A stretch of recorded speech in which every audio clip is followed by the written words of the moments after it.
Okay, welcome to my channel. I'm Aaron Lin, not Alvin, okay? Not Adrian, it's Aaron Lin, okay? So today, this episode, I would say there is a follow-up episode from the last episode, because the last episode, there was a lot of comments, a lot of feedback. I think you all know which episode I'm talking about. So this week, I want to throw all these things aside and actually discuss about the roles of a seller agent and a buyer agent. And why I'm not going to separate this video into two videos, because when people sell, people need to buy. So there is some relationship here when there is like a seller agent and a buyer agent where you do the selling and the buying. So we try to explain this as much as possible, as detailed as possible. But I'm going to share with you what I have experienced and what I have understand in my 16 years experience in the real estate industry. Okay, so first, role of a buyer agent. Let's start with a buyer agent first, okay? Because later on, I want to try to explain it towards the selling side. Okay, so first, why I do all this video is also because if you engage an agent, right, then you can counter check. If your agent is a good agent, is your agent really helping you or not? Okay, so for buying, when a customer engage me as a buyer agent, I think some of the important things that we start with is number one, we discuss with the customer what they want to buy. We give them advice. We find out whether their direction is correct or not. We give them understanding and strategy to their question and also help them to successfully buy a unit easily, okay, and help them to understand if the direction that they're heading is correct or not. So I will call this thing pre-consultation. So most of the customer that engage me or message me, I always tell them, let's have a pre-consultation call first. So this part, I will call it pre-consultation because I need to understand whether your intention, whether your objective, is it correct or not. That's number one. After the buyer has talked to me, okay, and everything has been summed up and they decide to proceed, then my job is to do out all the documents first. So we'll do out all the documents, and now with the new ruling, we need to do out all the anti-money laundering check. We need to do out all the agreements that you are engaging me, and all these documents all sign first. After we sign, okay, this is very different from maybe 15 years ago compared to now.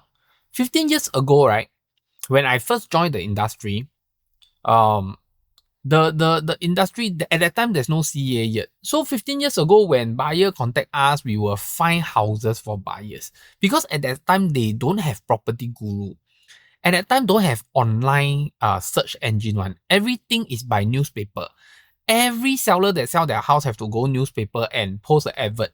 Then actually, we have this, I don't call it an ad. Last time it's like Windows 64, or what Windows 32 or Windows 95. We actually have a program that actually sieve the data from the newspaper and create into like a program, a one-liner program saying that all this from the newspaper, everything you can see on your computer. But it's like a program. It's not even an app. That is like 15 years ago. There's no Property Guru, no H Property, no 99.co, nothing. So everything is from newspaper. And in the newspaper, they don't write a lot of info, because I think in newspaper, like 3-liner, 4-liner is at that time was about $50 over. If you go for more info, you type more things, that it's going to be even more expensive. So at that time, we arrange viewings for our buyers, meaning that our buyers don't choose. They just say, oh, I want to see Teck Whye, then we will arrange. If not, we will send them whatever that's in Teck Whye, then they choose. Now, because of the advancement in the industry, as well as the appearance and the IT system, whatever that's going on, the tech advancement in the real estate industry, buyers can actually go to Property Guru, 99.co, whatsoever, to actually search for the kind of properties that they are looking for. I think as an agent, right, I will advise them how to search, what to search, but they will do the searching themselves. Okay, why do I say so? Because as a buyer, you need to know what you are going to view. You need to see the picture first. Okay, this unit or this block or low floor, high floor. You sieve this through your own preference first. Then after you sieve this through your own preference, right, you realize that, okay, this is something that is worth viewing. Then my customer will send this to me, okay, the advertisement. Then I will arrange the viewing for the customer. So while I arrange the viewing for the customer, right, I will do a few things as a buyer agent. Number one, if the listing is not real, the agent will tell me, option lah, sold already lah, on hold lah, give me all kinds of reason lah, okay? So I already know when this agent give me all kinds of reason means this advertisement is not real. Okay, I don't care what kind of reason that people give me. I can tell you in this industry, as long as cannot view, means to me is fake. Why? Very simple. If this unit is not available for viewing, then why you advertise?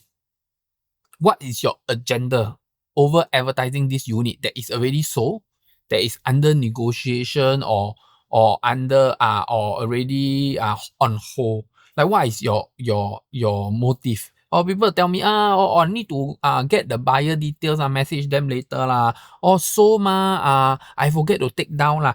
Under negotiation but haven't confirmed I can tell you with my 16 years experience here, all these are all bullshit. If the unit cannot view, means it's not real. This is just my understanding. I don't know how to explain to you, but this is how the industry works, okay? You want to have your 101 thinking about the industry, so be it, okay? I can tell you from my 16 years experience, that's it, full stop. If the unit is really on hold, the agent will call us back, okay? The agent will message us back when it's not on hold. If the unit is available for viewing, negotiation fee or what, the agent will call us back. But at the point of time when we message the agent gives us all kinds of excuse to reject a viewing, means the unit is fake. This is from my understanding. So that is my job. But you see, as a buyer, when you message the agent is very happy. Why? Because the agent got your number. The agent will ask you, can I show you other units? Can I show you this new launch? Can I show you that new launch? To them is they have gotten a lead. Okay, so to me, this is part of their lead generation process. They are not really selling that unit. But as an agent, they cannot lead. I'm not a lead. So directly they will tell me, on hold whatsoever. Okay, so I just want to explain this part in very short way. I don't want to go too in depth into this. So I will when my customer send me an advertisement, I'm able to tell the customer whether this unit is real or not. Then I will arrange the viewing for the customer. Okay, I don't want to go too much in depth because I have my ways and my tricks and my secret to get things done fast and effective. I know what is the agent thinking of so that I can counter them. I know what is the buyer thinking of. I have been emphasizing this. If you know me very well and you join my Telegram group, I've been emphasizing this called empathy.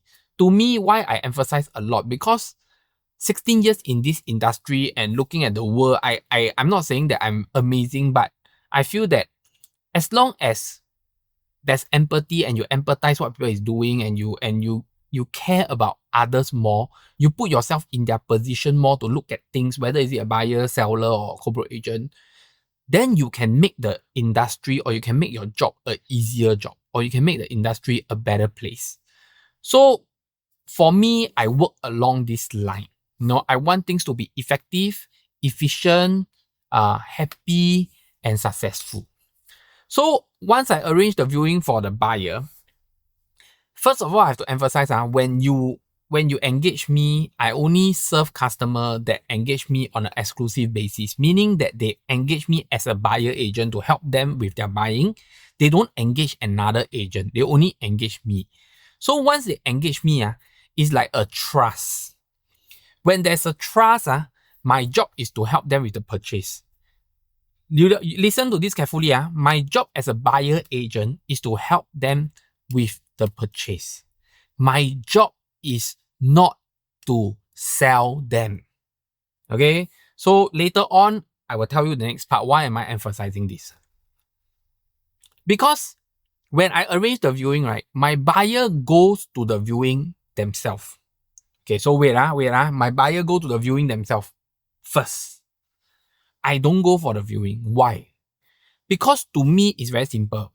Okay, why some agents will go viewing with you? Number one, okay, I know agents are 15 years ago, 16 years ago, 14 years ago, agent fetch the buyer and go to their house, fetch them, treat them makan, buy them drinks, every unit, bring them, some, they say foreign buyers come from overseas, fetch them to the hotel, Okay, for me, I feel that I'm a professional agent. Okay, my job scope, frankly, to me, don't include this. Okay, so some agents provide that, you all can go and find those agents. To me, a agent's job is not to chauffeur the customer around or treat the customer, eat or whatsoever.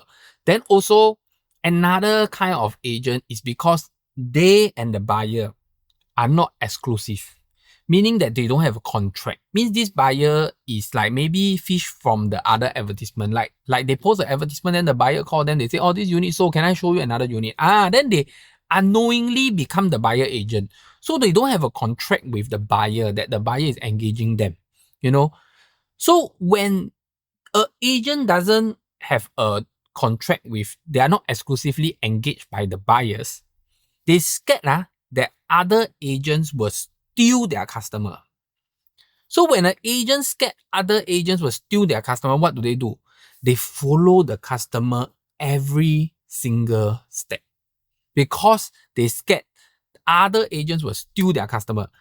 Not because following the customer is a role or responsibility of the agent, not because it's necessary.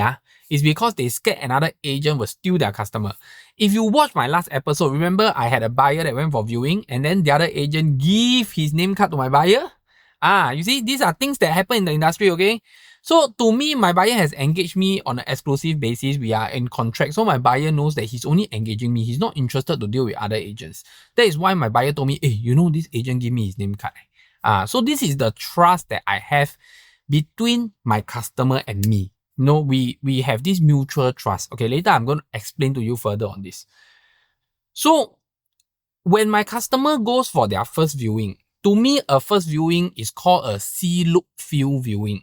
Okay, it's like window shopping like that. You go and see whether you like the unit or not. If you don't like the unit, there is really nothing for me to help you, for the buyer agent to help you. Because you go and see you don't like means you don't like. So the job, for me, the job of a buyer agent is not to go with the buyer and try to sell the buyer the house.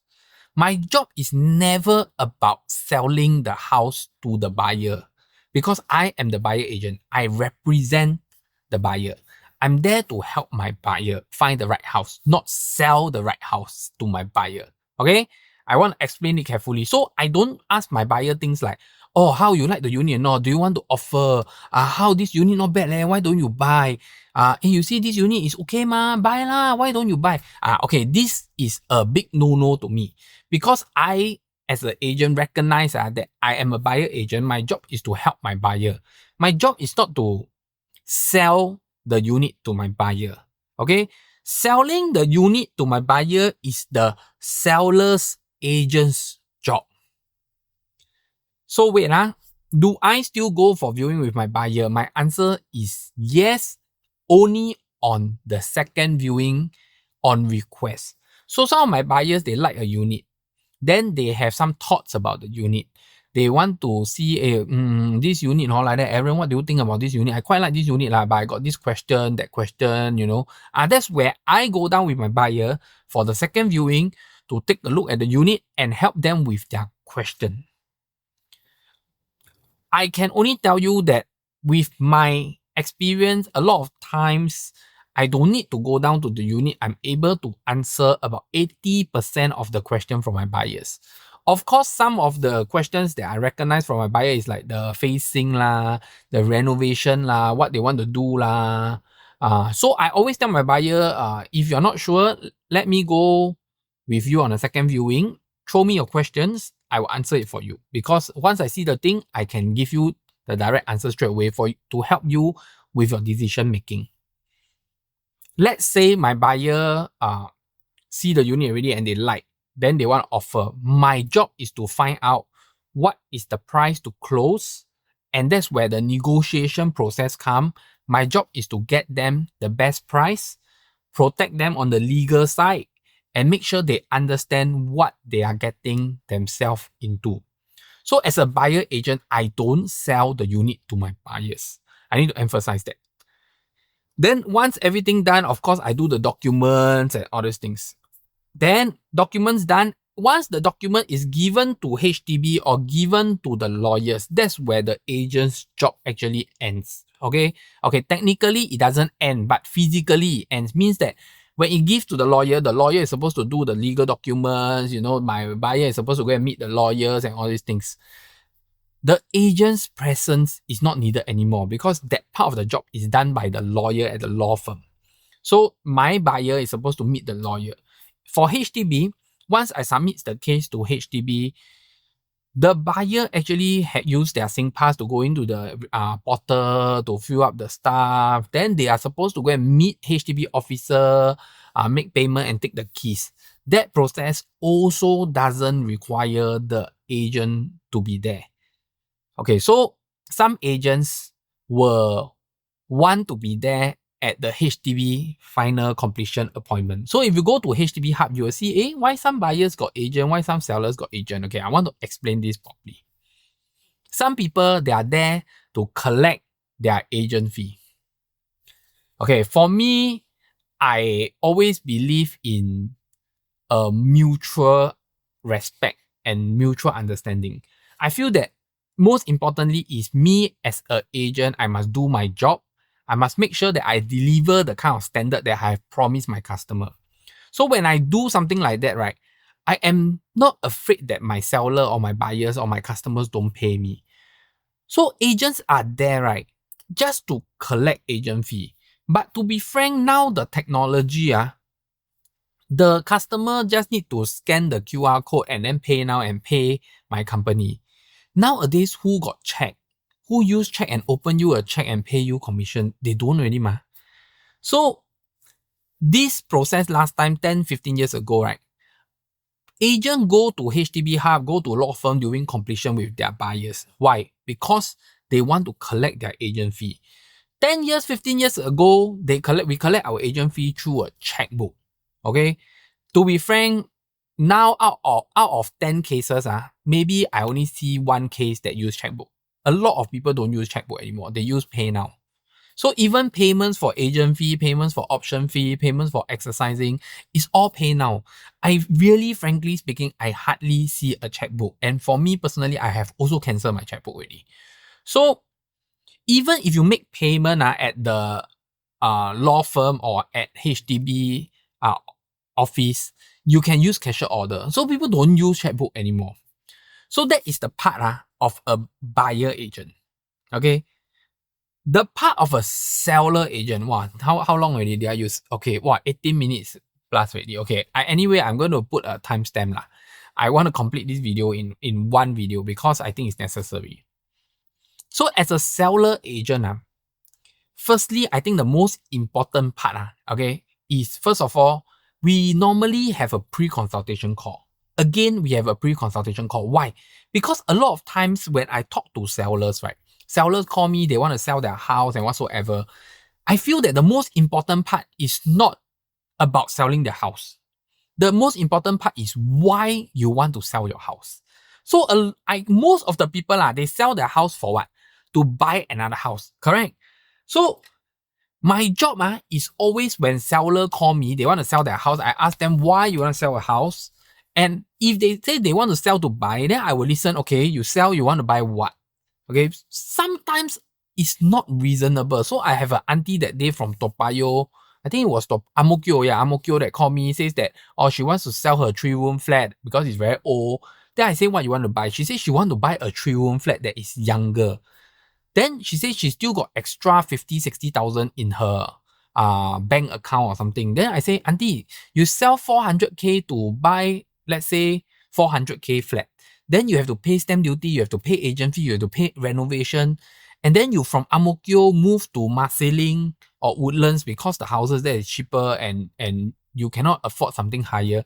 is it worth it or not? You must think about it. So for me, sometimes when I'm having conversation with my customer, then my wife will joke to me, you just throw a customer away. I think then I will laugh, because to me, it's not about throwing customer away. It's like, my job is, you call me to sell your house.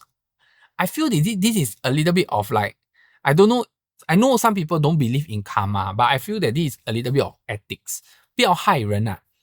You must explain people don't know that's why people call you So your job is really must tell them, because technically I feel that 400, you sell 400, you pay all the fees and legal fees, then you buy 400.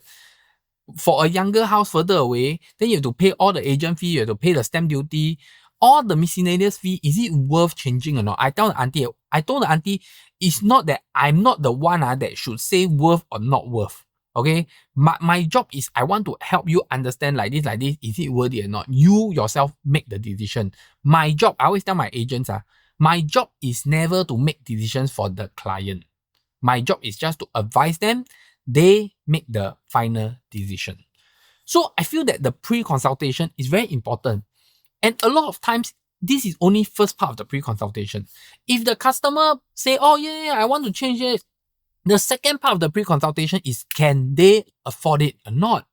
When people sell, they go and buy, can they get loan or not? Recently, I got another case. Buyer call me, okay? Then they have sold their place already, sold their HDB. Buyer call me, okay, I did a loan check for them whatsoever. They are all in debt. They all have financial history, haven't cleared 3 years and whatsoever. They cannot sell their place. So I asked them, when you sell your place, they cannot buy a house. They cannot take a loan. So I told them, when you sell your house, do you tell your agent you have all these things? Because now you sell already, but you cannot buy a house, because you cannot take loan, So you need to clear your financial liability for at least 3 years before you can buy and loan money again. So she said, oh, maybe I never tell my agent carefully. But this is very important. That's why to me, if a seller call me and I ask, okay, can you buy? I will do some loan check and everything. I will clear and make sure they can buy first. I think rule number 1 is you must make sure the customer can buy what they want first. Because the reason of selling is because they want to buy this. If they cannot buy this, then you shouldn't make them sell, or you shouldn't help them to sell.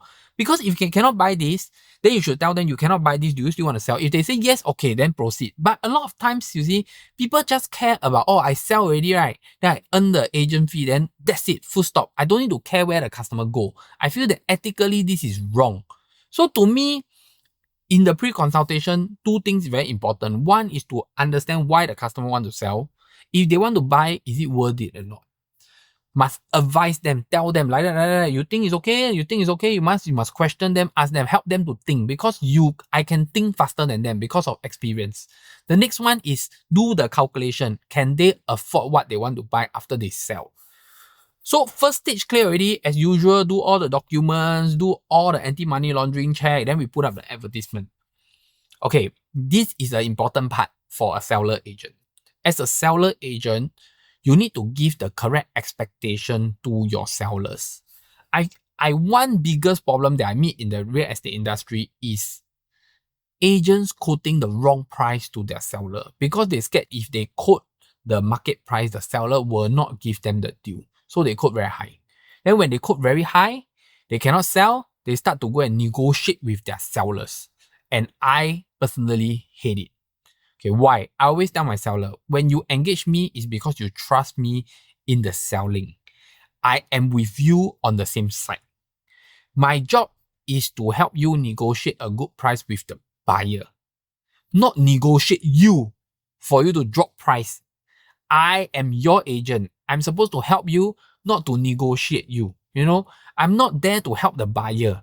You engage me, I represent you. My job is to sell the place. Okay, so again, I want to emphasize it. As a seller agent, my job is to sell the place, help you negotiate with the buyer. So normally, I really don't like it where I need to go and negotiate my seller, which is wrong. So I always tell the seller, okay, this is the price that I think can sell. Okay, you have to understand first. If you're okay, then we proceed.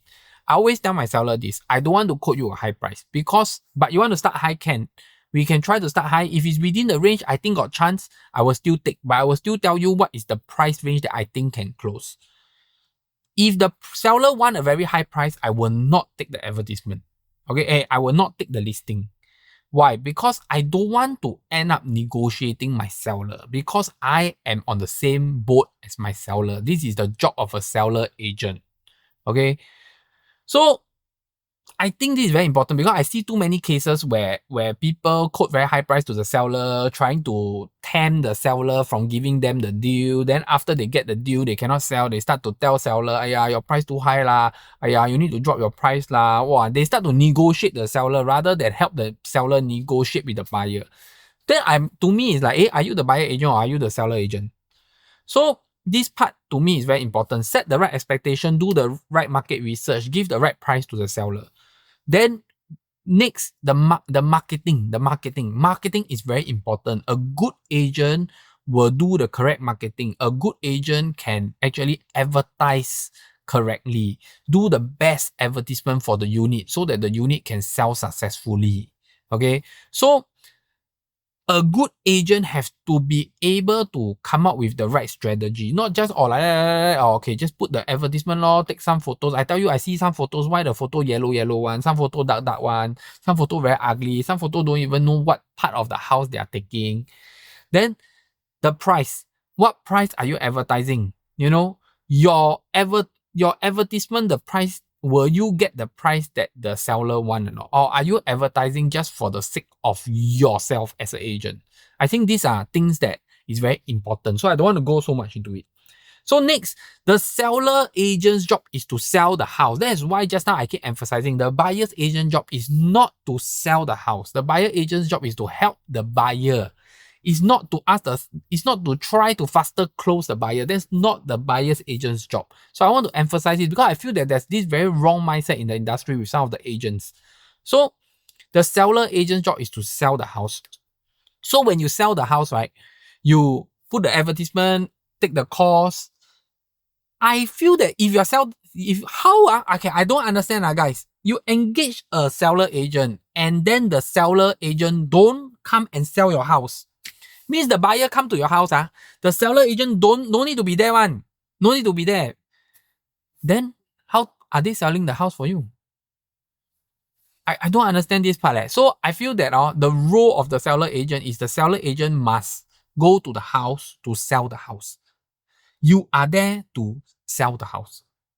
You need to go to the house, the buyer come in, you must be there to sell the house, not the seller sell the house themselves. If the seller sell the house themselves, then you are not engaging a seller agent. You are just engaging a assistant to do paperwork or assistant to put up advertisement. You are not looking for somebody to help you sell the house. Okay, so this is the part where I feel that after 16 years, I still feel that the agent's presence of going viewing and at the house to sell the house is very important. Because to me, I feel that that's part and parcel of selling. Okay, so next, after the house is sold, of course, the agent will do the negotiation. Then the agent will do the selling. The agent will do the documents. Again, at HDB officer will do their job. At the lawyer will do their job. So the agent's job ends once the option is being exercised. Submit to HDB. Everything has to be done correctly. Okay, so that is, to me, that is the main thing, the main job of a seller agent. Okay, so that's it. I feel that we make it very simple. Buyer have to do what the buyer need to do. Seller have to do what buyer agent need to do things for the buyer. Seller agent need to do things for the seller. So as usual, I feel that if you are a buyer agent, you need to go and take a document for your customer, for your buyer, then go and take. Don't ask the seller agent to deliver it to you. If you are a seller agent, you need to take a document for your seller, then go and take it from the buyer agent, Don't ask people to deliver for you. Don't ask people to do your job. Okay, everybody should respect each other. Buyer agent respect seller agent respect buyer agent. Seller agent go and do what they need for the seller. Buyer agent do what they need for the buyer. The buyer and the seller agent can still work together peacefully and happily. everybody is working for different interests. I agree. It's like every single, like Singapore and other countries, they're all working for different interests. Yes, everybody protects their own country. But if we have respect and empathy, then we can definitely work together happily. Okay? I think that's very important. How to do a very successful, peaceful deal full of respect. That is the ultimate of the real estate industry. So that's it. Sorry for the long video, but I think this video is very important to me and it's very important to people that is in Singapore that needs to look for agent or even agents that just joined the real estate industry. I feel that this content is something that is very useful and will really help you understand the industry better. So thank you. Hit the like button, subscribe button. I see you in the next episode and bye bye. Please help us like and subscribe and see you in our next video. Bye bye.